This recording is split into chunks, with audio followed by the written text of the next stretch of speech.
Hey guys, welcome back to my YouTube channel. It's been a while since my previous video, and there was a little reason for that.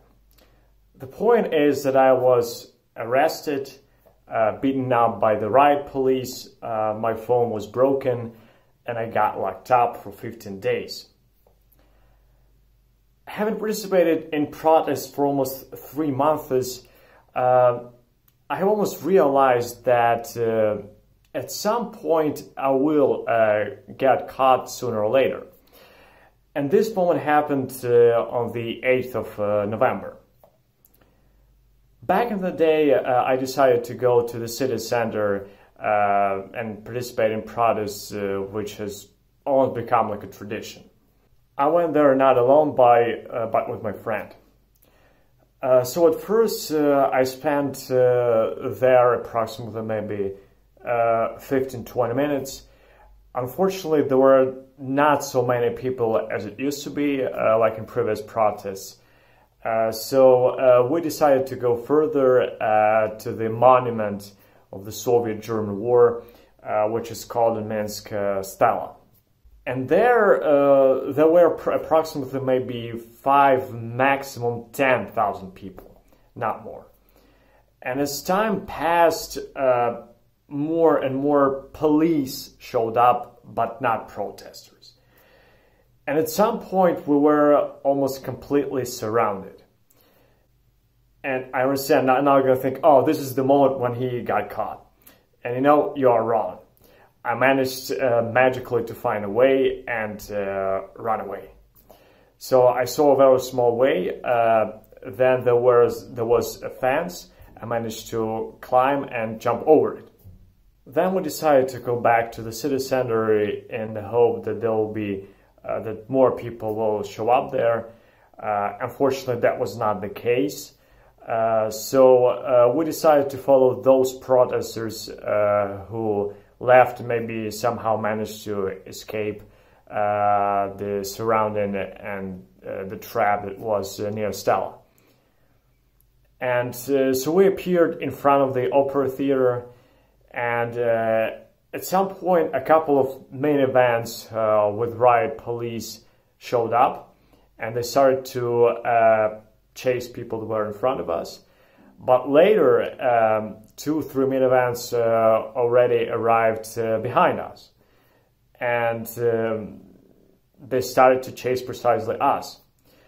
Unfortunately, I was confused because I was almost surrounded, the riot police in front of me, the riot police behind me, but my friend managed to jump over the fence quickly. Unfortunately, I wasn't so lucky and not so fast. So they brought me to their minivan. I tried to take a seat, and when I tried to do it, I received a response, "Whoa, whoa, whoa, what are you doing? On your knees." So I had to follow his order, and then another riot police officer, because it's hard for me to call them even riot police, it just was a bunch of unleashed dogs. So one of them took my bag and pulled the white, red, white flag out of it. And then his reaction was, "Oh, look at what we have here, a typical protester." Then another, the so-called riot police officer, and he was precisely probably the officer, not just the usual executioner of orders, started to repeat this typical Soviet Lukashenko's narrative that this is the flag of Nazi clobberance during the Second World War. I'm gonna probably make an entire video about the conflict between the official green, red flag and the national white, red, white flag. Because now it has become almost like a war between them. Then they ordered to me to lay down on the ground and started to beat me up. I probably received maybe 7-10 hits. To say shortly, their main mindset that they truly believe that they do not protect the Lukashenko's unlimited power, but they protect the whole country, because if not him, then the country will all of a sudden fall apart, which is a typical narrative of any authoritarian regime. Then I was moved to the imprisonment car, where I spent my time in a pretty tight cell designed for 2 people, but there were 4 of us. And afterwards, finally, I was brought to the police department. What is also pretty remarkable that when I went out of the imprisonment car, there were white, red, white flags all over the floor. And one of the policemen ordered me to clean my shoes on it. Here I had to say that I was pretty lucky, because I was brought almost immediately in the warm room where I was allowed to take a seat. Because later I heard stories that many people were forced to stand out of the police department, to stand outside of the police department for hours, like probably for 9 or 11 hours. So I spent almost 12 hours in the police department, and then I was finally sent to my first prison, notorious Akrescina. This prison was infamous for mass tortures that took place there in August, and actually before that as well.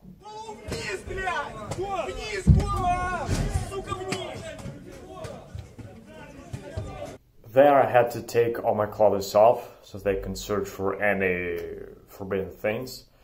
And then I was sent finally to the cell. In the cell there were 9 people and 6 beds. Also there was a toilet, which was basically a hole with flush, and that was surrounded by a side wall and front door, approximately maybe 1.5 meters of height. And also there was a wash basin. The first night I had to spend on the bench. In the morning we were given a breakfast. The food was pretty bad. Portions were small, but there were tons of bread. The majority of my cellmates were political prisoners as well as me, but also there were 2 guys that if I can say so, were their own place at their own time. They were drinking alcohol in the city center where they were detained. Then finally came time for the so-called trial. Why do I call it the so-called? Because it's basically a trial via Skype. So you're sent to another room where they bring a laptop and you can see your judge only on the screen. So there you have 3 options. First, you did not admit that you participated in any mass event. Second, you participated but you did not plead guilty, because this is your constitutional right for the peaceful protest. And third, you admit and you plead guilty. So I decided to say that I was in the city center, but I did not participate in any protest. I was just standing at a distance and just observed the protest. Later, there was the so-called witness. It's a member of the riot police who said that he did not participate in my detention, but he observed it at some distance. And pay attention that this witness, one and the same, was for 30 or maybe even 40 people at the same time. In his testimony, he told their own place and their own time when I was detained and where I was detained. One of my cellmates decided to plead guilty, despite the fact that that guy was precisely just drank alcohol in the city center. But nevertheless, all of us, all of my cellmates, got exactly the same sentence, 15 days. In Akrescina I spent one more day, so a day and a half in total. And later I was sent to another common prison for political convicts, Žodzina. The living conditions in Žodzina were next. It was definitely warmer than in Akrescina. There was also a toilet, but with no back door at all. Food was very good, I have to admit it. And there were 14 people and 8 beds. All my cellmates were there for political reasons. Among them was a well-known surgeon, a couple of IT specialists, one of them used to live in the United States, also one musician and one university teacher. So as you can see, not the worst people in society. One of the main challenges in prison is to how to kill your time. We did it by retelling jokes to each other. Later, when people started to receive things and products from their relatives, we started to play dominoes and guessing crosswords. But the general atmosphere in the hall was quite positive. The majority of people were not psychologically broken by this imprisonment and were ready to continue to protest when they will be free again. The attitude of guards to us was quite indifferent. They didn't really care, which was probably good because that allowed me to sleep quite a lot during the daytime.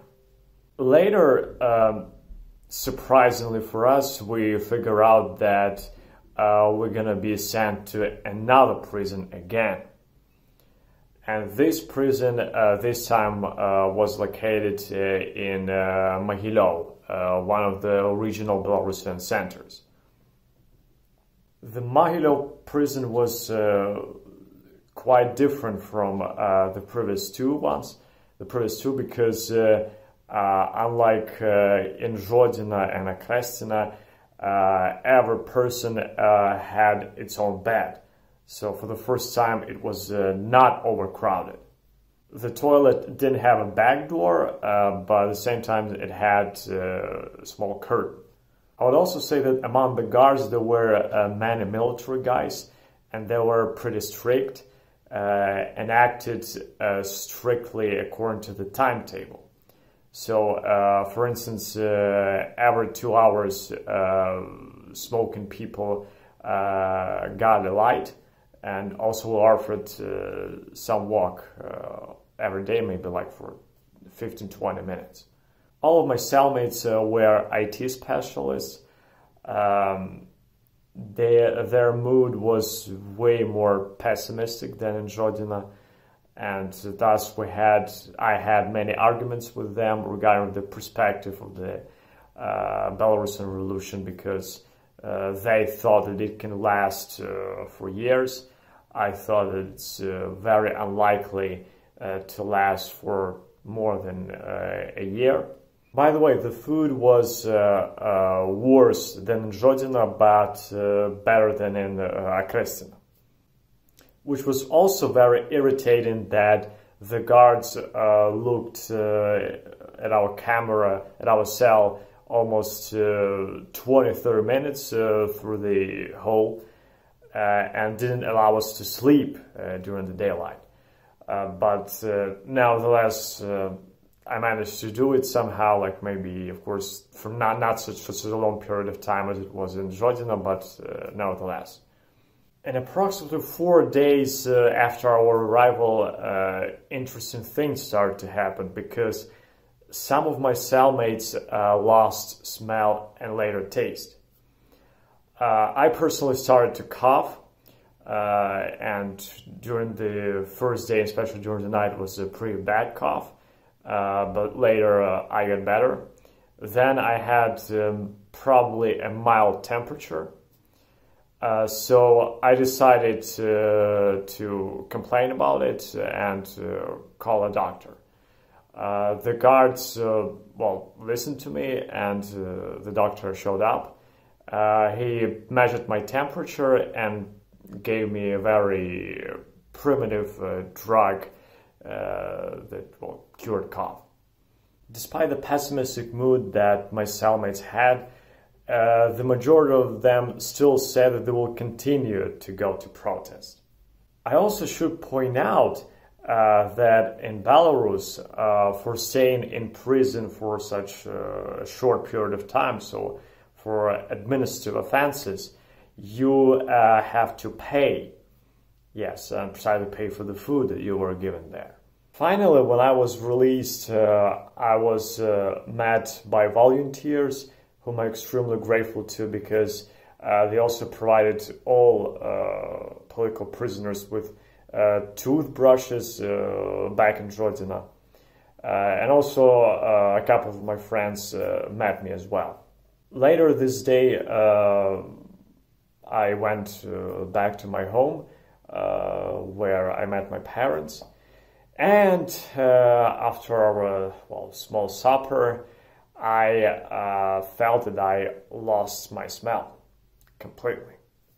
To sum up, the Belarusian prison is a place where you don't want to appear one more time. Nevertheless, it didn't break me, and it seems that the majority of political prisoners felt in the same way. So I hope that this video was pretty informative and detailed. Like, share, subscribe, and see you next time.